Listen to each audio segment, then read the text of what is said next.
According to the U.S. Department of Agriculture, China owns nearly 400,000 acres of land in the United States through the end of 2021. That's nearly double the size of New York City.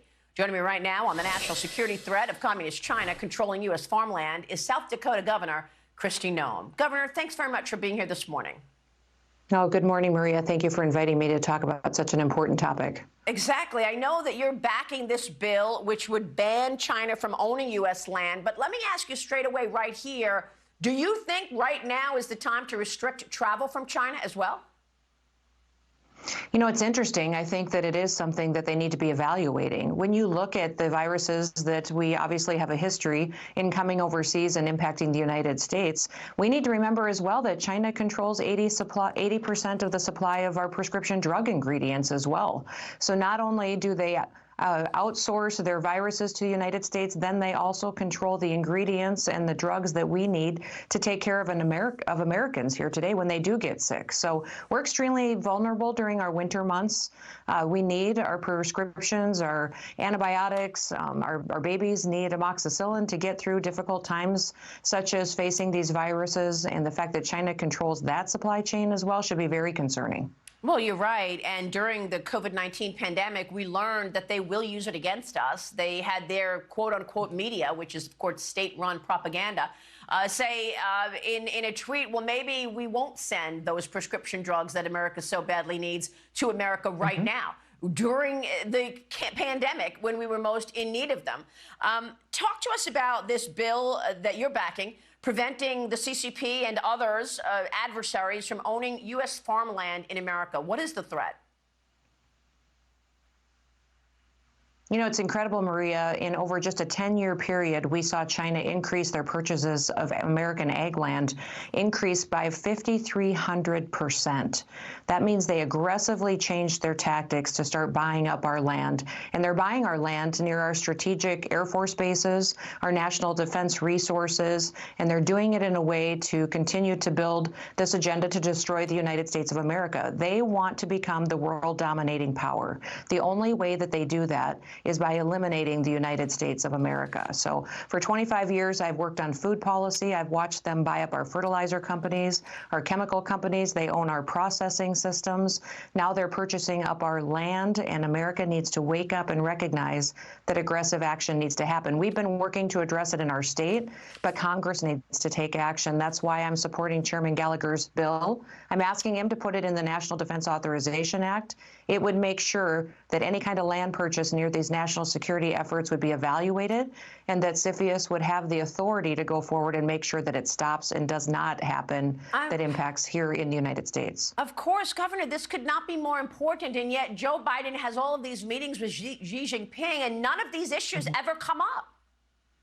No, and it's interesting to me, Maria, when the first headline I saw after that meeting that he had with Xi Jinping was that we may get pandas back. And so that's how unfocused this administration is on what our true threats are. And, you know, China has long been stealing our IP, they're manipulating their currency against us.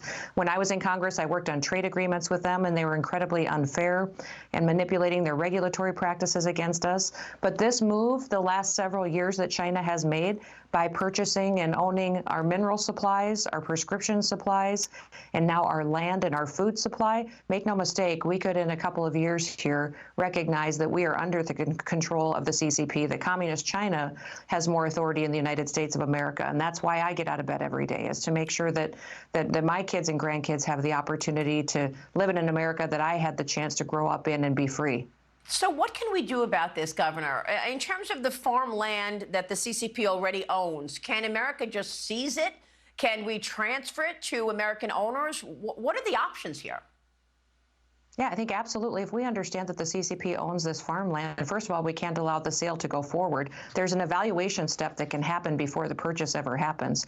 Then we can go forward and force them to sell or penalize them and encourage them to divest. Maria, I've also been asking Vanguard and other investment companies to create an emerging markets fund that does not include China.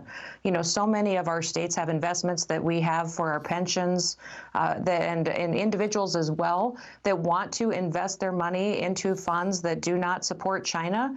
And we've been asking those to do so as well, to change those funds and allow us to do it and it hasn't happened yet. So that's another area where Congress could take action is they've so infiltrated our society that so many of our retirement funds, our pension funds are supporting communist China as well. And we need Congress to step up and force Vanguard, force these other retirement companies to not call China an emerging market anymore. It's not an emerging market.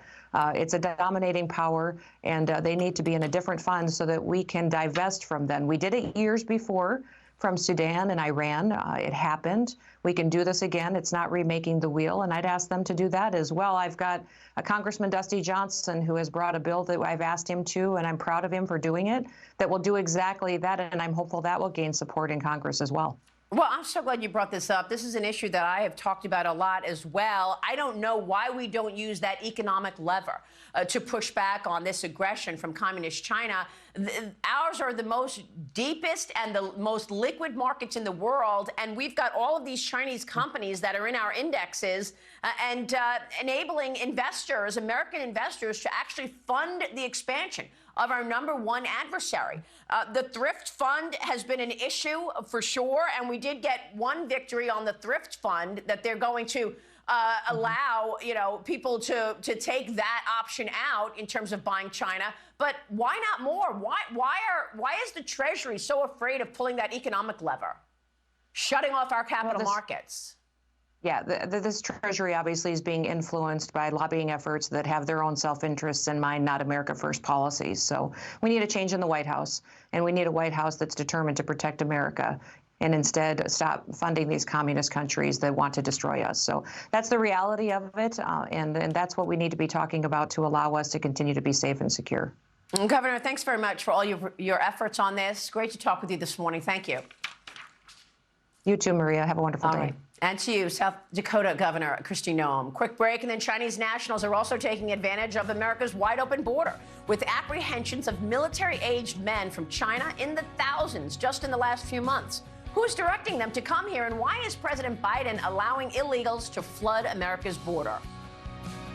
It is evidence for the last 3 years there is a complete dereliction of duty when you see all these different concerns and threats to public safety and national security, not only with those that have ties to terrorism, Chinese nationals, the gotaways, criminals from other countries that have violent backgrounds, cartel members, and threats to the American people, fentanyl that's coming across our borders.